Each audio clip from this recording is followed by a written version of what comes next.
क्यों क्यों भारतीय जनता पार्टी संविधान में छेड़छाड़ करना चाहती है, बदलाव करना चाहती है। अगर ये आरक्षण को प्रत्यक्ष रूप से हाथ लगाएंगे तो ये जल जाएंगे, क्योंकि संविधान को पहले बदलेंगे और संविधान को हिंदू राष्ट्र के नाम पे बदलने के बाद ये आरक्षण से छेड़छाड़ करेंगे। इसका प्रत्यक्ष उदाहरण देखिए कि 2015 में किस तरह से आरक्षण की समीक्षा करने की बात की गई थी। भारतीय जनता पार्टी को धूल चटाया था हमने। इनके लोक लुभावन बातों में नहीं आना है, कोई धार्मिक बात में नहीं आना है और एक होकर के इनके खिलाफ वोट करना है। अगर ये नहीं हटाया गया तो ये जब प्रत्यक्ष रूप से खुद बोल रहे हैं कि संविधान बदला जाएगा, तो समझिए कि सत्ता में सही में अगर आ गए ये, तो ये संविधान से छेड़छाड़ करने में जरा भी पीछे नहीं हटेंगे। 400 सीट ये सब गोदी मीडिया का है। अरे भारतीय जनता पार्टी 150-200 क्रॉस न करे इस बार। आप देखिए जो 2024 का चुनाव होगा, क्या आज देश का जो हमारा युवा छात्र है, क्या वो बेरोजगार से परेशान नहीं है? क्या वो भारतीय जनता पार्टी को वोट करेगा? और देश इस बार भारतीय जनता पार्टी के खिलाफ वोट करेगा,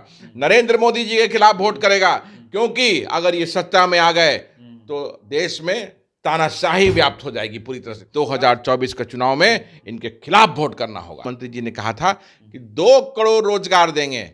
क्या पूरे देश में 2 करोड़ रोजगार मिल गया?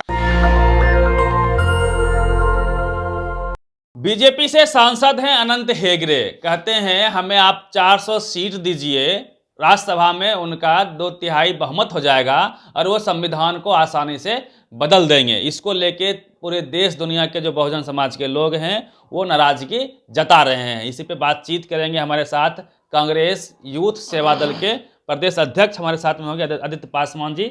सर, कैसे देखते हैं? लगातार अब तो पहले दबी जुबान से लोग संविधान बदलने की बात कर रहे थे, अब खुले मंच से कहा जा रहा है कि 400 दीजिए, संविधान बदल के लीजिए।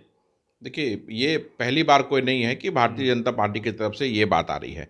आप देखिए, कुछ पिछले वर्ष विवेक ओबरॉय जी जो आर्थिक सलाहकार थे भारत सरकार में, उन्होंने भी कहा था कि संविधान की समीक्षा होनी चाहिए। आज अनंत हेगड़े जी कह रहे हैं, मोहन भागवत जी ने कहा था कि आरक्षण की समीक्षा होनी चाहिए। तो आप समझिए कि ये पूरा खेल क्या है इसके पीछे।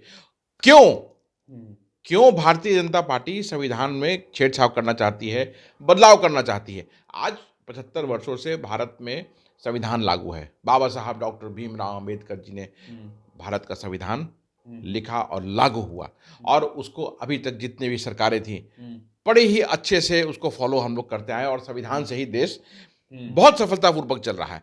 आज क्या ऐसी जरूरत है कि लगातार भारतीय जनता पार्टी के द्वारा कहा जाता है कि संविधान में बदलाव करना चाहते हैं? जब जब जरूरत पड़ी है सरकारों को, उसकी उन्होंने संविधान में अपना संशोधन भी किया है। संशोधन होते रहे हैं संविधान में, कुछ नए चीज लाने के लिए संविधान में संशोधन हुआ है और सक्सेसफुली हुआ है, उसमें कहीं कोई दिक्कत नहीं है। लेकिन संविधान का जो मूल स्वरूप है उसके साथ कभी छेड़छाड़ नहीं किया गया।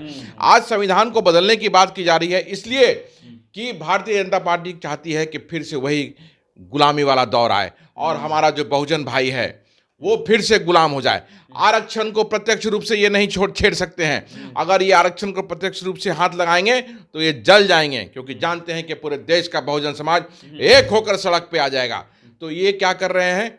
संविधान को पहले बदलेंगे और संविधान को हिंदू राष्ट्र के नाम पे बदलने के बाद ये आरक्षण से छेड़छाड़ करेंगे। इसका प्रत्यक्ष उदाहरण देखिए कि 2015 में किस तरह से आरक्षण की समीक्षा करने की बात की गई थी, और देखिए बिहार में किस तरह से पूरा बहुजन समाज एक हो गया था, पूरा दलित समाज एक हुआ था, और हमने जो जवाब दिया था, भारतीय जनता पार्टी को धूल चटाया था हमने। तो आज फिर पूरे देश के बहुजन समाज को इनके लोक लुभावन बातों में नहीं आना है, कोई धार्मिक बात में नहीं आना है, और एक होकर के इनके खिलाफ वोट करना है, क्योंकि यही एक मौका है। अगर ये नहीं हटाया गया तो ये जब प्रत्यक्ष रूप से खुद बोल रहे हैं कि संविधान बदला जाएगा, तो समझिए कि सत्ता में सही में अगर आ गए ये, तो ये संविधान से छेड़छाड़ करने में जरा भी पीछे नहीं हटेंगे। और जो नैरेटिव बनाया जा रहा है, ये कह रहे हैं कि 400 सीट, ये सब गोदी मीडिया का है। ये सब गोदी मीडिया के द्वारा बनाया जा रहा है कि 400 सीट। अरे भारतीय जनता पार्टी 150-200 क्रॉस न करे इस बार। आप देखिए जो 2024 का चुनाव होगा, क्या आज देश का जो हमारा युवा छात्र है, क्या वो बेरोजगार से परेशान नहीं है? क्या वो भारतीय जनता पार्टी को वोट करेगा? क्या हमारा दलित, उस पर अत्याचार नहीं हो रहा है? जिस दलित को मोच रखने पर हत्या कर दी जा रही है।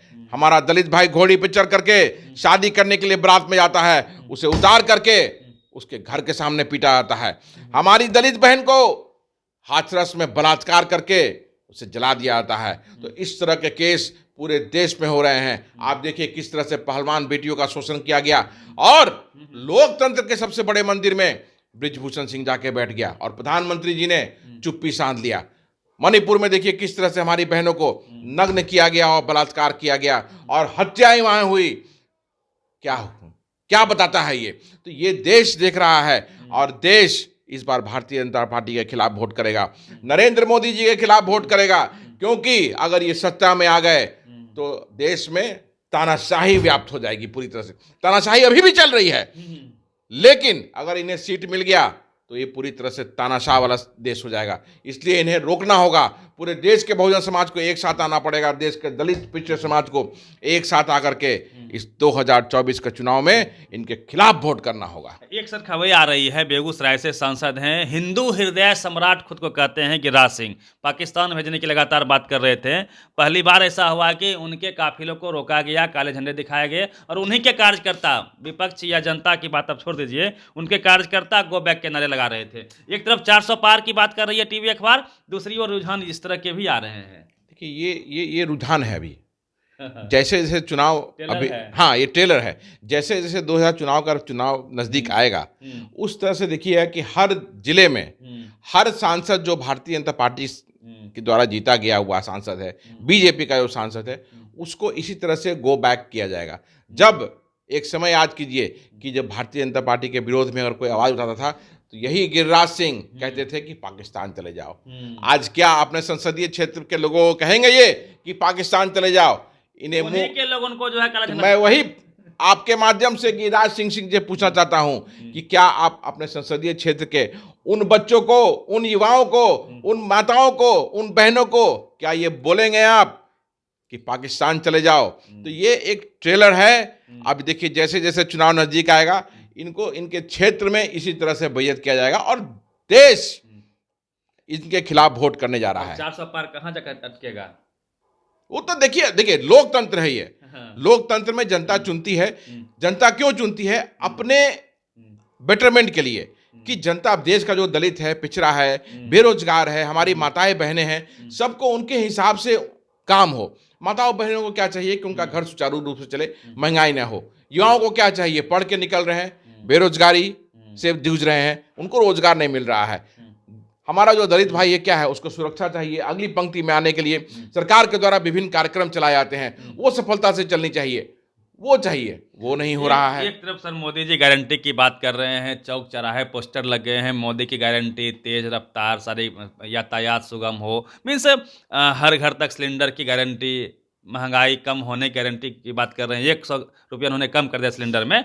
और दूसरी ओर गारंटी लेके आए हैं राहुल जी भी, 30 लाख सरकारी नौकरी की बात कर रहे हैं, 1 साल अप्रेंटिस, साथ में 1 लाख रुपया हर युवा को मिलेगा जो ग्रेजुएशन पास कर चुके होंगे।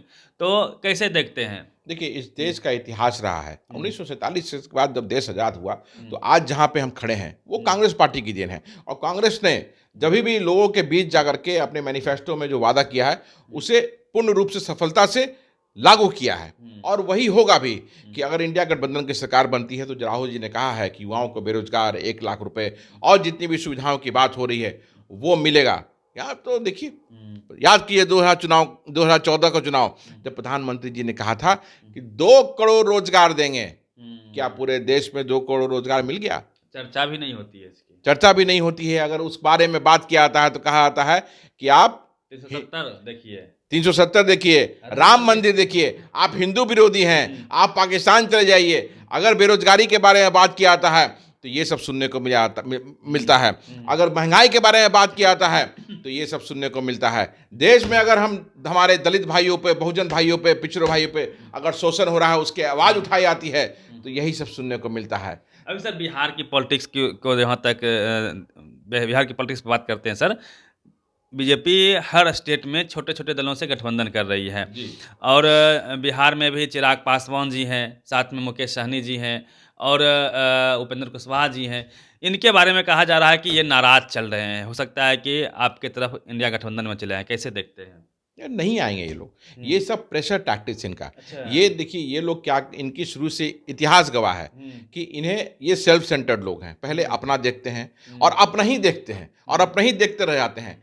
जब सार्वजनिक सभाओं में जाते हैं, सार्वजनिक मंच पे जाते हैं, तब ये बड़ी बड़ी बात करेंगे। चाहे वो मुकेश सहनी जी को देखिए, चाहे वो चिराग पासवान जी को देखिए, इतिहास गवाह है कि परिवार और बाहुबलियों से घिरे हुए रहे हैं। लोजपा का तो आप देख ही सकते हैं कि सार्वजनिक रूप से किस तरह से उनके आसपास आज के डेट में भी कौन लोग हैं, सारे बाहुबली और उनके परिवार, मुझे गिनाने की आवश्यकता। वो तो मोदी जी आरोप लगाते हैं कि आपकी पार्टी परिवारवादी है, लालू यादव के बेटी का पार्टी है आरजेडी का, कांग्रेस में परिवारवाद चलता रहा है। वो आरोप तो आपके ऊपर लगाते हैं मोदी जी। भाई तो आदरणीय प्रधानमंत्री जी को जवाब देना चाहिए कि राजनाथ सिंह के पुत्र कौन हैं, पंकज सिंह कौन है।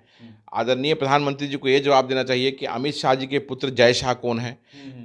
आदरणीय प्रधानमंत्री जी को जवाब देना चाहिए कि पीयूष गोयल के पिता कौन थे, देवेंद्र फडणवीस जी के पिता कौन थे, तो ये सब कौन थे। और बिहार में जब आएंगे आप तो लोक जनशक्ति पार्टी का देखिए, उस परिवारवाद पे आदरणीय प्रधानमंत्री जी को पूरे देश को बताना चाहिए कि लोक जनशक्ति पार्टी में रामविलास पासवान जी के बाद पशुपति कुमार पारस कौन है, रामचंद्र पासवान कौन है, प्रिंस पासवान कौन है, चिराग पासवान कौन है। चिराग पासवान, उसके बाद रामविलास पासवान जी के जो दामाद लोग थे जो चुनाव जीत नहीं पाए, वो लोग कौन है। अभी देखिए 10 तारीख कल प्रोग्राम हुआ हाजीपुर में, चिराग पासवान जी ने फ्रेश लॉन्चिंग किया है। फ्रेश लॉन्चिंग किया है, परिवार के एक नए सदस्य को मंच पे लाया है और वो सांसद का टिकट देने के लिए बेचैन है। इसीलिए माहौल बना रहे हैं कि ज़्यादा से ज़्यादा सीट उन्हें मिल जाए ताकि वो अपने इस नए लॉन्च को शैलेश कुमार जो उनके जीजा लगते हैं, उन्हें वो टिकट देने के लिए बेचैन है। हेलीकॉप्टर में भी शैलेश जी के साथ आप फोटो देखा होगा बिहार के लोगों ने, मंच पे भी उनके बगल में बैठे हुए हैं। तो परिवारवाद जो है, इसका जवाब पहले आदरणीय प्रधानमंत्री जी को इन सब चीज़ों पे देना चाहिए, उसके बाद हम लोग बात करेंगे।